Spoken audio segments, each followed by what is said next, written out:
The HR director smiled as she slid the severance agreement across the table. "Effective immediately, Diane. We're moving in a different direction." My company badge stopped working before I even reached the parking garage. What they didn't know, what nobody in that room understood, was that I was responsible for weekly compliance certifications that fed directly into our external audit system. When those certifications stopped appearing on Monday morning, automated protocols I'd helped design years earlier would trigger an investigation that no executive could pause, no lawyer could block, and no amount of spin could stop. My name is Diane Harper, and I spent 9 years as Director of Internal Audit at Meridian Financial Services, building systems designed to catch exactly the kind of fraud that I'd just uncovered. That Friday afternoon, they locked me out thinking they'd silence the problem. Instead, they'd created a data gap that would expose $340 million in theft and send 2 executives to federal prison within 6 months. Before I show you how one missing signature can bring down an entire house of cards, I need you to understand something. This isn't about revenge or vindication. This is about what happens when people think they can outsmart systems specifically designed to catch them when they try to cheat. If you've ever been silenced for asking the right questions, if you've ever watched people try to hide the truth only to expose it more completely, you're going to feel every moment of this story. Hit that subscribe button right now, because what happens when those compliance certifications don't show up on Monday morning is going to show you exactly why some systems should never have override switches. Now let's go back to that Friday, to the moment everything started to unravel. It started on a Wednesday morning in late October. Routine review of quarterly fund transfers. I was sitting in my office on the 14th floor of our downtown Philadelphia headquarters, coffee cooling beside my keyboard, working through transaction logs like I'd done hundreds of times before. Meridian Financial Services was a mid-sized investment management firm handling approximately $3 billion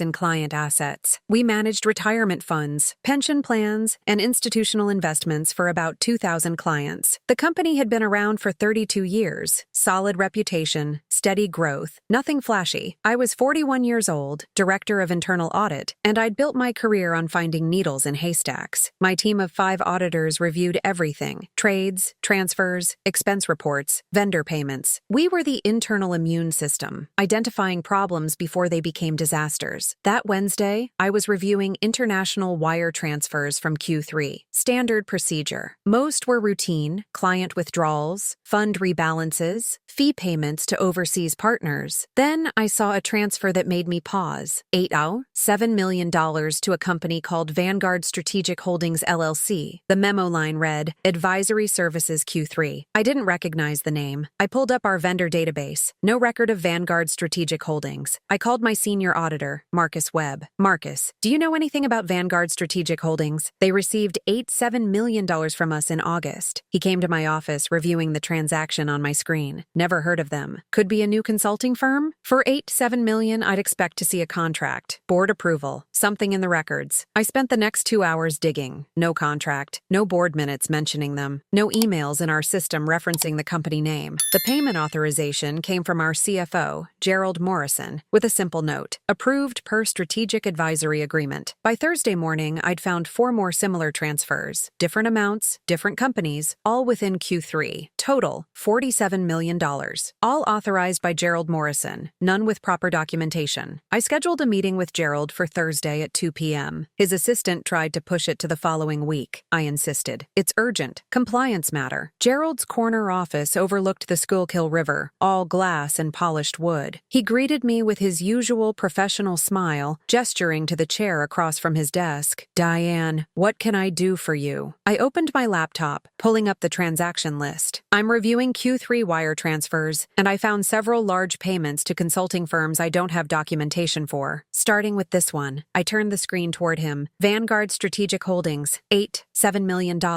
His expression didn't change. That's related to the strategic advisory work we've been doing. Market analysis, portfolio optimization consulting. I don't have any contracts or board approvals in my files. Those would be filed with legal, executive-level consulting agreements. Gerald, I've checked with legal. They don't have anything either. A slight tightening around his eyes. Then it's probably still being processed. You know how slow our documentation workflows can be. I showed him the other 4 transfers. These total $47 million all to different companies, all without proper documentation. That's a significant control gap. Gerald stood up, walking to his window. "Diane, I appreciate your diligence diligence, but these are all legitimate business expenses.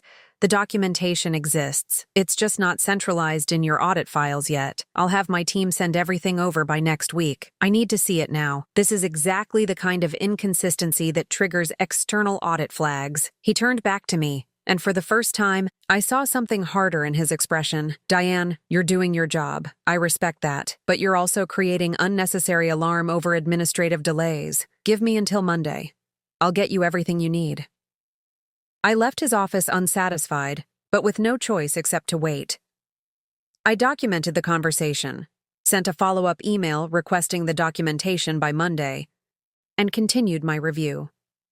Friday morning, I found 3 more suspicious transfers from Q2. Different companies, same pattern, all authorized by Gerald. Total, another $38 million. At 11 a.m., I sent Gerald another email. Found additional transfers requiring documentation. Total across Q2 and Q3 now $85 million. Need comprehensive review of all advisory payments for the past 24 months. Please confirm availability for Monday meeting. He didn't respond. At 2:15 p.m., my desk phone rang. Kimberly Chen from HR. Diane, could you come down to conference room B when you have a moment? Something in her tone made my stomach drop. Is everything okay? Just need to discuss something. Shouldn't take long. I walked downstairs, my mind racing through possibilities. Conference room B was small, windowless, the kind of room where uncomfortable conversations happened. Kimberly was waiting with Daniel Reeves, our head of HR, and someone I didn't recognize, a man in a suit holding a leather folder. Diane, please sit. Daniel gestured to a chair. This is Michael Torres from our external legal counsel. I sat slowly. What's going on? Daniel folded his hands on the table. Diane, Meridian is undergoing a significant restructuring. After careful consideration, we've made the difficult decision to eliminate your position, effective immediately. The words hit me like cold water. Eliminate my position? I'm the Director of Internal Audit. That's a required role for a registered investment advisor. We'll be restructuring the audit function under a different model, Michael Torres said smoothly. Outsourcing to a third-party firm, more efficient, more objective. I have active audit findings right now, significant control gaps that need... Those will be transitioned to the external firm, Daniel interrupted. Diane, we've prepared a severance package. 6 months salary, benefits continuation, standard non-disparagement agreement. He slid the leather folder toward me. We need you to sign before you leave today. I opened the folder. The severance agreement was already prepared, dated from 2 days ago. They'd been planning this before my meeting with Gerald, before I'd found the additional transfers. I need time to review this with my own attorney. Unfortunately, the offer is only valid if signed today, Michael Torres said. If you decline, you'll receive the standard 2-week severance required by state law. I looked at Kimberly, who wouldn't meet my eyes, at Daniel, whose expression was professionally neutral, at Michael Torres, who was clearly there to make this legally bulletproof. This is about the transfers I found, isn't it? I said quietly. This is about organizational restructuring, Daniel replied. Nothing more. I stood up. I'm not signing anything without legal review. If that means I get 2 weeks instead of 6 months, so be it. Michael Torres closed the folder. That's your choice. Please surrender your badge and company laptop to security. You'll be escorted out immediately. Immediately. I have files, personal items. Security will box up your personal items and ship them to you. Badge and laptop. Now. I pulled my badge from my pocket and set it on the table. My laptop is in my office. Security is already there retrieving it. They'd planned every detail. I wasn't even allowed to go back to my desk. A security guard I'd known for 3 years, Tom Martinez, appeared in the doorway. He looked uncomfortable. Ms. Harper, I'll walk you out. I followed him to the elevator, past colleagues who stared but said nothing, down to the lobby, out to the parking garage. At my car, Tom spoke quietly. "I'm sorry, Diane. This doesn't feel right." "It's not right," I agreed, "but that's not your fault." I drove home in a daze, arriving at my apartment in Society Hill around 3:30 p.m. I tried logging into the company system from my personal laptop. Access denied. My work email bounced back. They'd shut down everything. By 4 p.m. on a Friday afternoon, I'd been completely severed from Meridian Financial Services. What they didn't know, what even Daniel and Michael Torres probably didn't understand, was what would happen on Monday morning when my weekly compliance certification didn't appear in the external audit system. I'd helped design those protocols 5 years earlier, after an industry-wide scandal resulted in new regulatory requirements. Weekly certifications from the Director of Internal Audit, confirming that all control processes were functioning. Those certifications fed automatically into PricewaterhouseCoopers monitoring system, our external auditor. If a certification was missed, PwC's system would automatically flag it for investigation. Not a suggestion, not a request. Automatic escalation to a senior audit partner. And once that investigation started, it couldn't be stopped without triggering even bigger regulatory alerts. Gerald Morrison had just made the most expensive mistake of his life, and he didn't even know it yet. If you've ever been fired for asking the wrong questions, or the right questions depending on your perspective, drop the word escorted in the comments. Let me know you understand what that moment feels like. And if you're not subscribed yet, do it now. Because what happens Monday morning when those systems realize I'm gone is going to be absolutely perfect. I spent the weekend in a strange state of suspended animation. Not quite angry, not quite scared, just numb. I called my sister in Boston, talked through what happened, didn't have good answers for her questions about what came next. Sunday evening, I opened a bottle of wine and reviewed everything I remembered about the suspicious transfers. I'd been cut off from the system, but I'd documented everything in my personal notes over the past week. Company names, transfer amounts, dates, Gerald's vague explanations. At 11 p.m., I got an email on my personal account from Marcus Webb, my senior auditor. "Diane, what happened? They told us Friday afternoon that you'd been let go due to restructuring. No warning, no transition plan. Everyone's in shock." I typed back, "They fired me because I found something they didn't want found. Take care of yourself, Marcus. And if anyone asks you to sign off on those Q2 and Q3 advisory payments, make sure you see actual contracts first." His response came quickly. "What advisory payments?" Exactly. Monday morning, I woke up at my usual 6 a.m., made coffee, and sat at my kitchen table with my personal laptop. I had nowhere to go, no job, no access to the work that had defined the past 9 years of my life. At 9:47 a.m., my cell phone rang. Unknown number. I almost didn't answer. Diane Harper. "Ms. Harper, this is Catherine Brill, Senior Audit Partner at PricewaterhouseCoopers. I'm calling regarding Meridian Financial Services. Do you have a few minutes to discuss a compliance matter?" My heart rate spiked. "Of course. Our monitoring system flagged that we didn't receive your weekly internal audit certification this morning. That's the first missed certification in 4 years. Can you explain why it wasn't submitted?" I chose my words carefully. "Ms. Brill, I was terminated from Meridian on Friday afternoon, effective immediately. My system access was cut off before I left the building." Silence on the other end. Then, "You were terminated on Friday and they didn't notify us?" Apparently not. "And they didn't arrange for an interim certification submission?" Not to my knowledge. More silence. "Ms. Harper, under our engagement agreement with Meridian, any change in internal audit leadership requires immediate notification and a transition plan. The absence of your certification triggers our mandatory investigation protocol.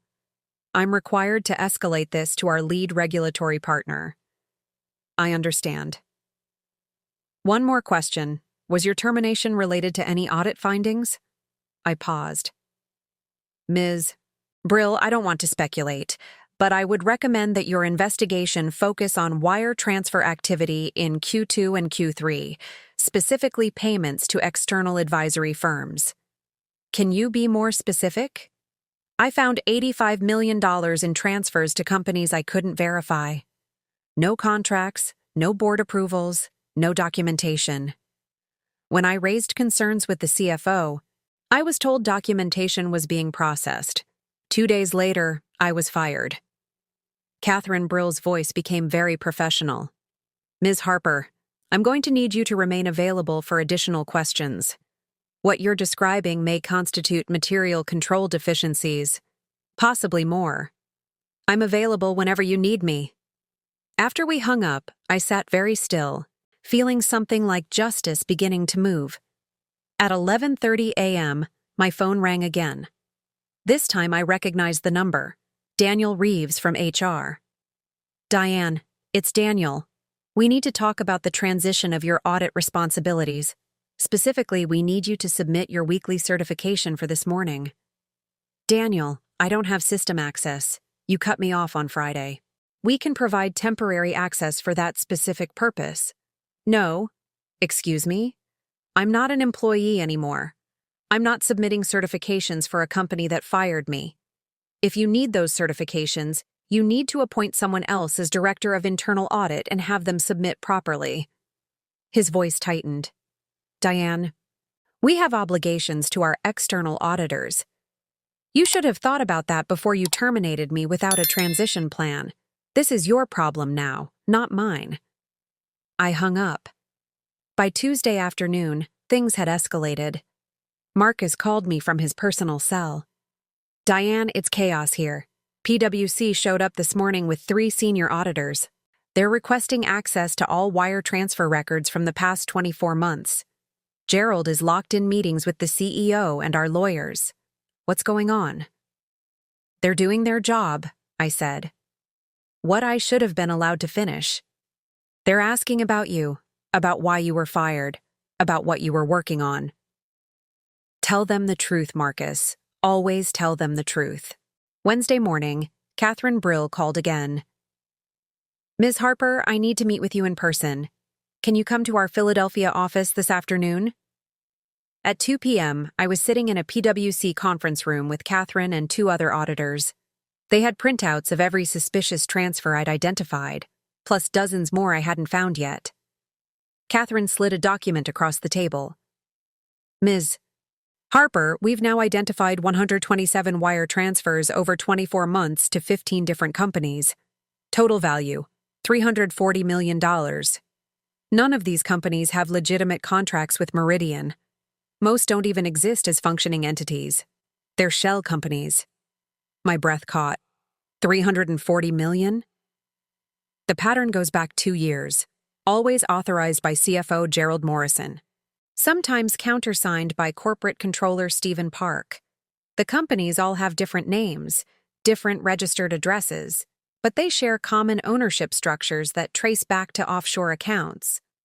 One of the other auditors, a younger man named David Chen, pulled up a chart on his laptop. Ms. Harper, you found the tip of an iceberg. What you discovered in Q3 was just the most recent batch. They've been running this scheme since 2022. Catherine leaned forward. We need to understand exactly what happened last week. When did you first identify these transfers? What did you tell CFO Morrison? What was his response? And most importantly, what was the timeline between your inquiry and your termination? I walked them through everything. Wednesday morning discovery, Thursday meeting with Gerald, Friday morning finding additional transfers, Friday afternoon termination. They took notes on every detail. This is textbook fraud, Catherine said, and your termination appears to be direct retaliation for uncovering it. We're required to report this to the SEC immediately. The SEC, Securities and Exchange Commission. Meridian is a registered investment advisor managing client funds. This is securities fraud, federal crime. The moment we submit our report, a criminal investigation begins. There's no stopping it at that point. I felt something settle in my chest. Not satisfaction exactly, more like completion. What do you need from me? everything you remember, everything you documented, and your availability to testify when this goes to court. Thursday morning, the SEC called. Agent Rebecca Martinez, Financial Fraud Division. Same questions, same timeline, same pattern emerging.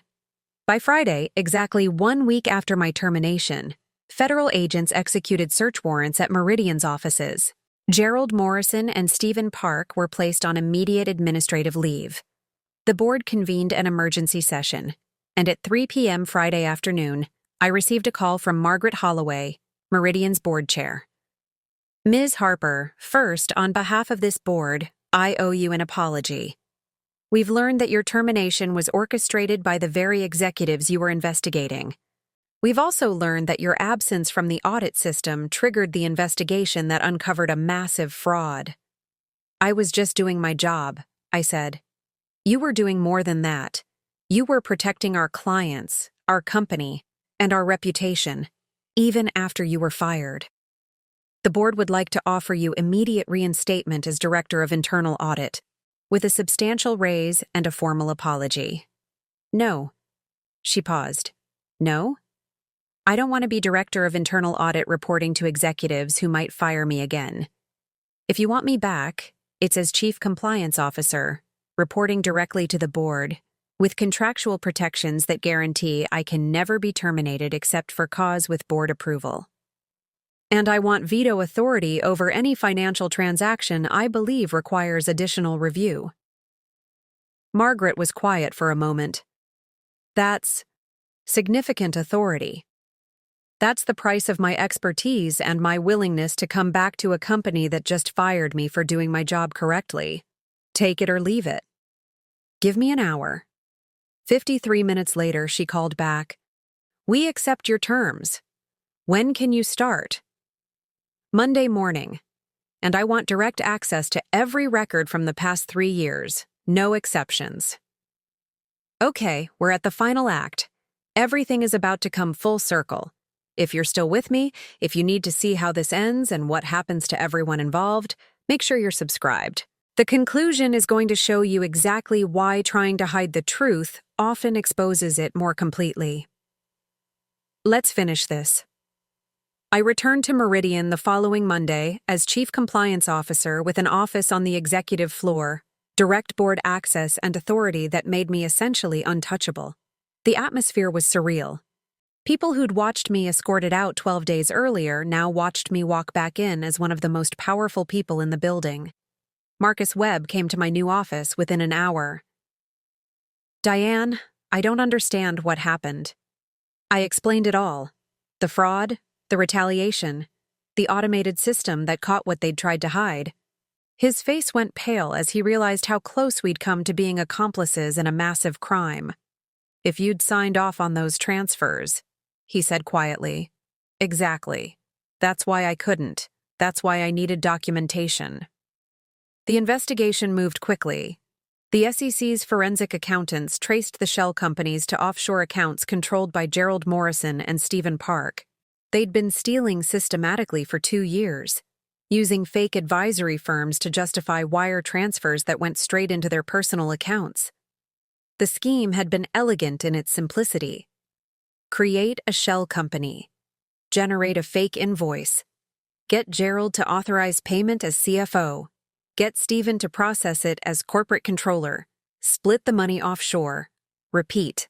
They'd stolen $340 million from client funds. Money that should have been invested safely was instead being funneled into luxury real estate, offshore bank accounts, and cryptocurrency. In March, 6 months after my termination, Gerald Morrison and Stephen Park were arrested at their homes. Federal charges, wire fraud, securities fraud, money laundering, conspiracy. Each facing up to 20 years in prison.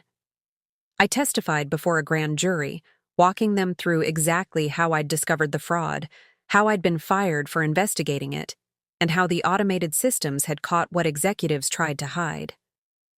The federal prosecutor, a sharp woman named Jennifer Ross, told me after my testimony, "You know what's ironic? If they'd just let you continue your audit, you probably would have found some of this, and they could have claimed ignorance, blamed rogue employees, paid fines, and moved on. But by firing you so abruptly, they created a gap that proved their intent to obstruct. They exposed themselves trying to hide you. The trial happened that fall. I sat in the federal courthouse in Philadelphia, watching Gerald Morrison try to explain to a jury why he'd authorized $340 million in payments to companies that didn't exist. His lawyers argued he'd been deceived by Stephen Park. Stephen's lawyers argued he'd been following Gerald's orders. Neither explanation held up against the evidence. The jury deliberated for 6 hours. Guilty on all counts. Gerald got 18 years. Stephen got 15. Meridian survived, but barely. We had to reimburse clients for the stolen funds, which nearly bankrupted the company. The board brought in new leadership, implemented comprehensive new controls, and made me a permanent fixture in every major decision. 3 years later, I was invited to speak at an industry conference on internal controls and fraud prevention. During my presentation, I told the story of that Friday afternoon, the termination, the locked badge, the missing certification that triggered everything. The lesson here isn't about fraud detection, I told the audience. It's about building systems that can't be manipulated by the very people you're trying to monitor. When Gerald Morrison fired me, he thought he was eliminating a problem. He didn't realize he was creating a gap that automated systems would detect and investigate without any human intervention. I clicked to the next slide. This is why we build redundant monitoring systems. Why we create automatic escalations. Why we design protocols that don't require human approval to activate. Because the moment you build a system that can be switched off by the people it's monitoring, it's no longer a control system. It's theater. After the conference, a young auditor approached me. "Ms. Harper, I think I've found something irregular at my company, but I'm afraid to report it. What if they fire me like they fired you?" I looked at her for a long moment. "Then you build your documentation carefully, you follow your protocols exactly, and you trust that good systems will catch what bad people try to hide. But more than that, you remember that being fired for doing the right thing isn't failure. Staying silent would be." She nodded slowly. "What if I'm wrong? What if I cause all this chaos and it turns out to be nothing?" "Then you apologize, learn from it, and keep looking. But you know what? I've been doing this for 14 years now. The people who are most afraid you'll find something are usually the people who have something to hide." That night, flying back to Philadelphia, I thought about that Friday afternoon 3 years ago. The conference room, the severance agreement, the escort to my car. How absolutely certain they'd been that removing me would solve their problem. They'd been wrong, spectacularly, criminally wrong, because they'd forgotten that the systems I'd helped build weren't designed to protect me. They were designed to protect the truth. And truth, once properly systematized, doesn't need a person to defend it. It defends itself. HR locked me out of the system on a Friday afternoon, thinking they'd close the book on an inconvenient auditor asking uncomfortable questions. By Monday morning, the data gap I'd left behind triggered an investigation that exposed $340 million in fraud and sent 2 executives to federal prison. The badge they took from me wasn't the source of my power. The systems I'd built were, and those systems did exactly what they were designed to do: catch the people who thought they could game them. So here's what I want to know. Have you ever been silenced for asking the right questions? Have you ever watched someone try to hide the truth only to expose it more completely by their very attempt to cover it up? Tell me in the comments. I want to hear your story. And if this showed you that good systems can't be manipulated, that truth properly protected will protect itself, and that sometimes the best revenge is building something that outlasts the people who tried to destroy you, subscribe to this channel. We're telling stories about people who built things that couldn't be torn down, systems that couldn't be corrupted, and truth that couldn't be buried. Thank you for being here. Thank you for watching until the end. And remember, the moment someone tries to shut you down for asking questions, That's exactly when you know you were asking the right questions. I'll see you in the next one.